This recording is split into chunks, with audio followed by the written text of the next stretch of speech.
Alrighty, I have an old timer here, and this is the Schrade 858OTB Lumberjack Stockman. This is a very large Stockman knife. It is 4.5 inches closed. It weighs 4.25 ounces, and I'm gonna give a quick size comparison just to show you how large this knife is.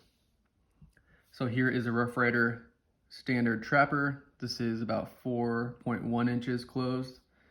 Here is a large rounded bolster Rough Rider Stockman. Here's a copperhead. And then, just for the heck of it, here is a Buck 110. So it's almost the same length as the Buck 110.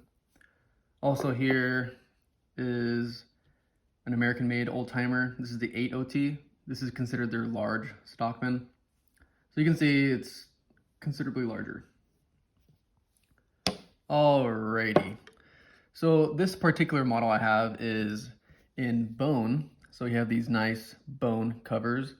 Usually the Chinese-made Schrades, they come in this Douran-looking plastic material, but this is considered the upgraded version. So you have these bone covers that are saw cut, and you have upgraded steel. So usually the old timers come in 7CR stainless steel. This is 9CR18 MOV stainless steel. So nice little upgrade. And the steel is better than 440A. I'm not a steel snob at all, but it's always nice having a little bit of an upgrade in steel for a decent price. And I got this for $20 on Amazon. You can get it at Chicago Knife Works for $22 and at SMKW for $27, which I think is a little too steep for this knife. But around $20, I think, is a decent price for what you get. The blades, you have a standard clip point blade.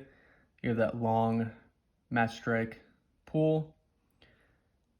You have a polished finish and pretty even grind, considering it's a Chinese-made knife, and sometimes the grind is not all that great. You can tell it's a little uneven on this side, but it did come pretty sharp. And you have the 858OTB stamped on there, so it's not printed on. It's not going to rub off. And the same with this Schrade. It is stamped right in the blade. But nice blade shape. This one is, get a quick length for you. It is about 3.25 for the main blade, inches. You have the sheep's foot. It's a little different looking than most of my other sheep's foot. It has a pretty steep curve at the end, but other than that, just a standard sheep's foot blade. Still sharp. That nail nick match strike. Polished finish. Some good pulling, cutting action.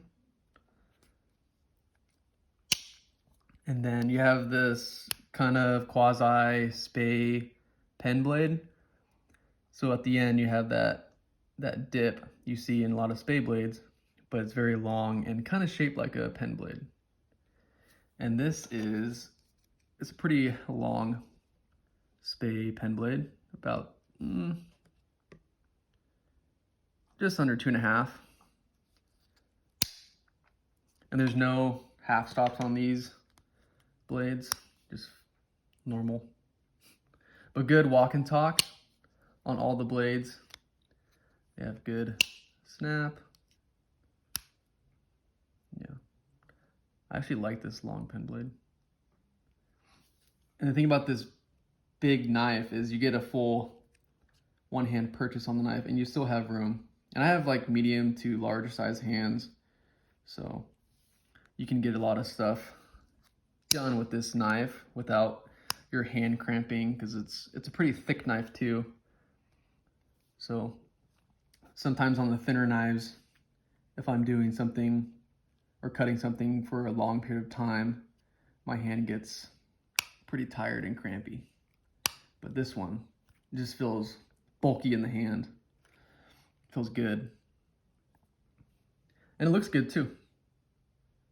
I think it looks pretty traditional. But I want to talk about fit and finish. It's not really that great. I know these old-timer Chinese-made knives, they don't have the best reputation for fit and finish. As you can see, this middle pin is sticking out considerably.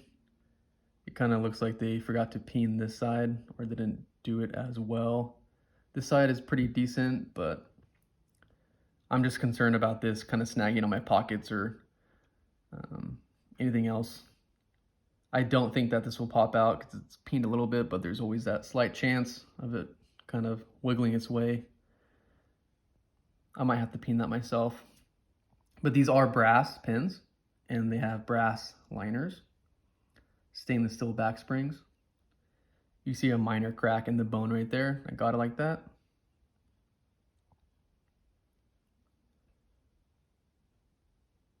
But not too bad. I compare this to Rough Rider knives. Rough Rider has better fit and finish, definitely, but they're in the same price point. I admittedly got this knife because, you know, it's an old timer, and there's just something about the old timer knives that attracts me to them. And the size of it. I don't have a Stockman in this large, long size. It came in this old timer box. Nothing really crazy about it. But I like it. It's a good user. I'm not sure what I would, might be my truck knife because it's a good beefy knife. All right, I think that is pretty much it. It is also kind of rough around the edges.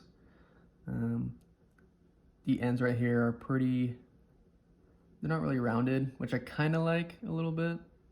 So I might take some sandpaper and make this all smooth and a little shinier than it is right now. And hopefully this shield doesn't come out. I know a lot of old timer knives, their shield comes out and some people lose them, which kind of sucks. So I might try to pop that out and put my own glue, because I don't know what old timer uses. It seems like they use like Elmer's glue because they always pop out, the Chinese made ones.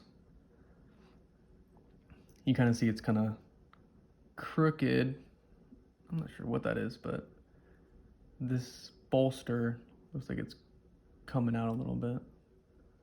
So kind of uneven grind.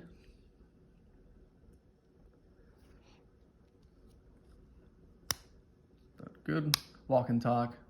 All I did was wash this knife when I bought it, just to get all the gunk out. I didn't even put oil in it yet, so hopefully that will make it more smooth and snappy. But I recommend this knife, especially if you're looking for a large Stockman, something different, larger than all the other Stockmans on the market, pretty much. All right, there you have it. Thanks for watching. See ya.